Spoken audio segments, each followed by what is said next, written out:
স্বামীর যত্ন নিয়েন, স্বামীর জন্য সেজে গুজে থাকিয়েন না, ওকে বাধ্য করিয়েন না নতুন জামা কাপড় কিনে দিতে।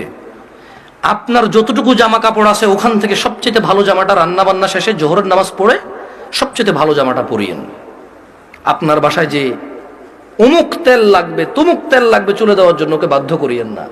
যেই তেল আছে, চুলে যদি তেল দেওয়ার অভ্যাস থাকে ওখান থেকে একটু তেল নিয়ে মাথা আছড়াই নিয়েন।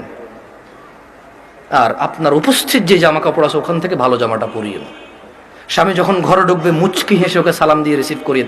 ও যদি সালাম দিয়ে ঢোকার জ্ঞান রাখে, যোগ্যতা রাখে, অতটুকু ইবাদত করার যদি ওর মন মানসিকতা থাকে তো থাকলো, আর নাহলে আপনি ওকে রিসিভ করেন হাসি মুখে। ও গোসলে যাওয়ার আগে গামছা লুঙ্গিটার টয়লেটে দিয়ে আসিয়েন। গোসল থেকে বের হওয়ার সময় গামছা অথবা তোয়াল্লা প্রয়োজন হলে দিয়েন।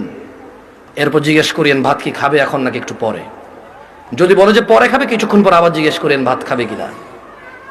ও যদি পছন্দ করে যে ওর বাবা মা বোন এদের সাথে ভালো আচরণ করা যদি ও পছন্দ করে আপনার পক্ষ থেকে, আপনি ওর বাবা মা বোন এদের সাথে ভালো আচরণ করিয়েন।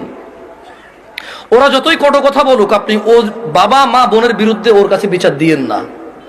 যদি ও পছন্দ না করে বিচার, একটু সহ্য করিয়েন। যখনই আপনাকে বিছানাটাকে যাবেন, কখনো রাগ করে বাপের বাড়ি চলে যাবেন এটা বলবেন না। ও যদি আপনাকে বলে এবার তো অনেকদিন হয়েছে যাও না, 2-1 দিন ঘুরে আসো, সমস্যা নেই, তোমার বাবা মাও তো তোমাকে দেখে না অনেকদিন। আর বাপের বাড়িতে চলে গেলে 1-2 দিনের মাথায় বলিয়েন চলে আসবো নাকি। ও যদি বলে চলে আসো, তাহলে ও যাবে অথবা আপনার বাবা এসে দিয়ে যাবে, আপনার ভাই এসে দিয়ে যাবে, অভিভাবকের মধ্যে কেউ একজন এসে দিয়ে যাবে আপনাকে। এটা আপনি খেয়াল রাখবেন। যদিও আপনার প্রতি রাগ করে, আপনি উল্টা রাগ করিয়েন না। আপনি একটু ইতস্ত হইন, একটু নার্ভাস ফিল করিয়েন। আধা ঘন্টার মধ্যে যদি ও সরি না বলে, আপনি সরি বলে আবার ওর সাথে মিলিত হয়ে যান। আপনার স্বামী যদি বোকা মানুষ হয় তাহলেও ও আপনাকে আস্তে আস্তে পছন্দ করবে ইনশাআল্লাহ। আর যেই স্বামী ভালো, সেই স্বামী সবসময় চিন্তা করে আমার বউটা যদি একটু কটু কথাও বলে, ও যদি একটু কর্কশ হয়, ও কোনো পুরুষের সাথে কথা বলে না, চরিত্র নষ্ট করে না, এমন মহিলা রেখে দেওয়া যায়, ওকে পোষা উচিত, যত্ন করা উচিত। এটা হচ্ছে বুদ্ধিমান স্বামী।